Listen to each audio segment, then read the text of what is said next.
Hey, Jensven Squad, how's it hanging? Have you ever wondered how the Turians first looked like? Well, look no further. These are some of the early sketches of our lovely raptor people. Some of these look pretty goofy to straight up creepy. I'm glad BioWare settled with the appearance we got, because good god, some of these are just horrifying. So today we're going to explore some unused concepts and ideas that were cut during the production of the Mass Effect trilogy. But before we go on with the rest of the video, remember to lightly tap the like button. It helps more than you think it does. Oh, and click the bell button after subscribing so you know whenever I release a new video. Okay then, with that out of the way, let's go. Hey, remember how Shepard was rebuilt in Mass Effect 2 after the Normandy was destroyed by the Collectors?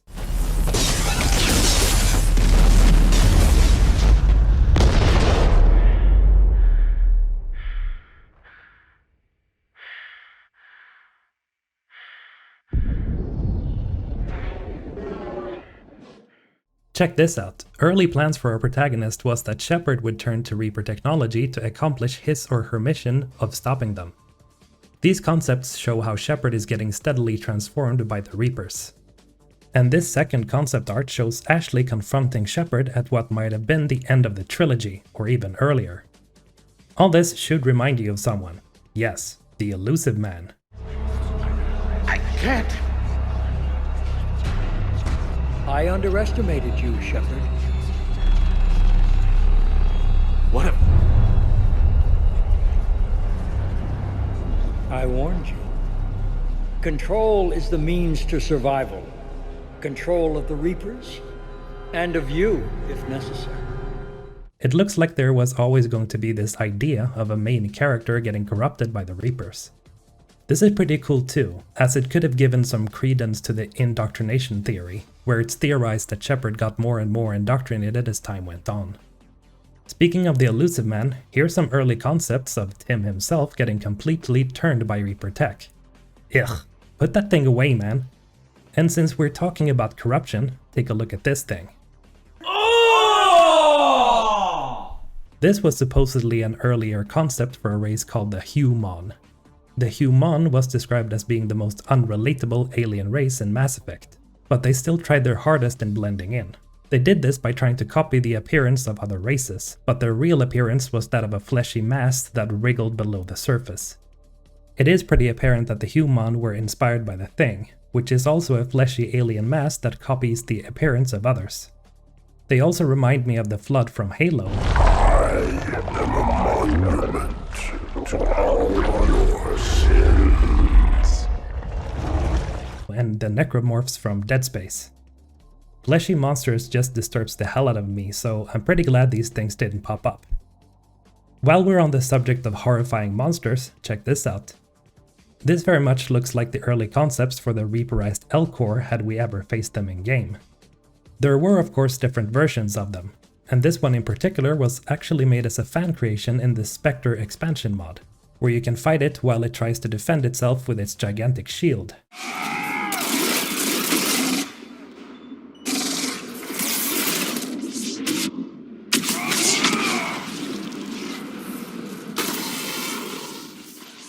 Okay, so as much as I love the portrayal of the Shadow Broker, I'm a bit disappointed that we didn't get this version.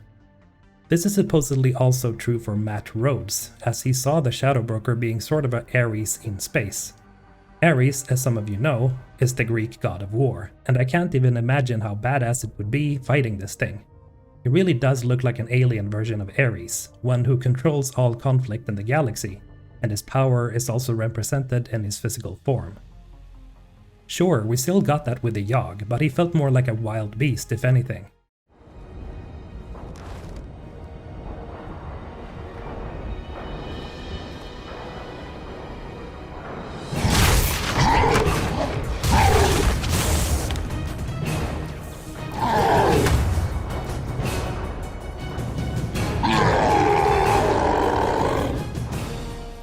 And here's another piece of a four-legged Shadow Broker. Now this one is terrifying. This next one is something that most of you will recognize. This is of course concept art for the so-called Inusannon, before they were implemented in Mass Effect 1. Here's the thing though, the artist himself, Matt Rhodes, stated that this was indeed implied to be the Protheans. At first, Matt tried to incorporate as much as he could when sketching the Protheans for Mass Effect 3. This didn't last long, however, as we instead ended up with the design we have today for the Protheans. And so, the statues were somewhat retconned to instead represent the Inusannon, which was the race that inhabited Ilos before the Protheans. Ah, Tali. Oh, how we all love Tali. In Mass Effect Legendary Edition, BioWare even switched out the stock photo that they originally added in Mass Effect 3.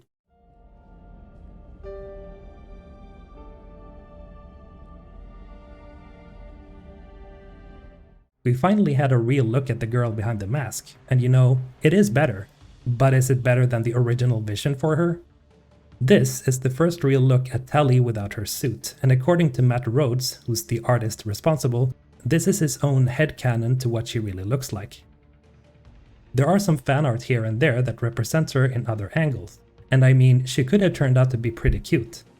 But with those black eyes and pale skin, she does kind of remind me of a human-shark hybrid here though. I do really like the one where she has hair.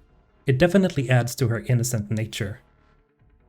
And while we're on the topic of lovely ladies, check this out.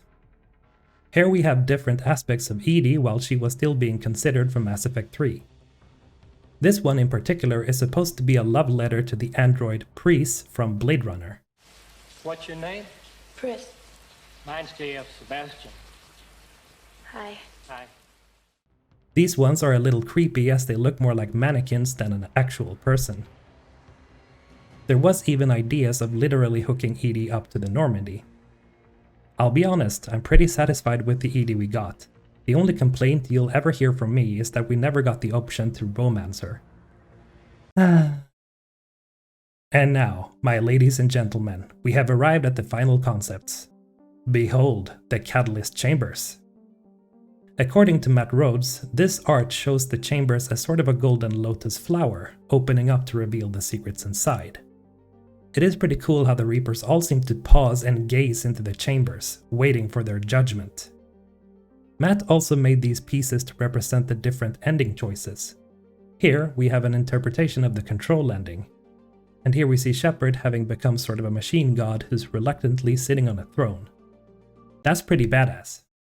This one shows his interpretation of the synthesis ending, whereas a child and a mother walks through a field with a mass relay sticking out in the background. Because every life form becomes sort of a demigod with the synthesis ending, mass relays may not have been needed anymore, as you could just select the star system you'd like to visit and just jump from place to place throughout the galaxy. That's pretty trippy, yo. And that's it for this video. Don't forget to check out my other videos. I have over 100 Mass Effect videos by now, so you have a pretty big catalog to chew through. And as always, have a great day, Sven Squad. MrHulthen out.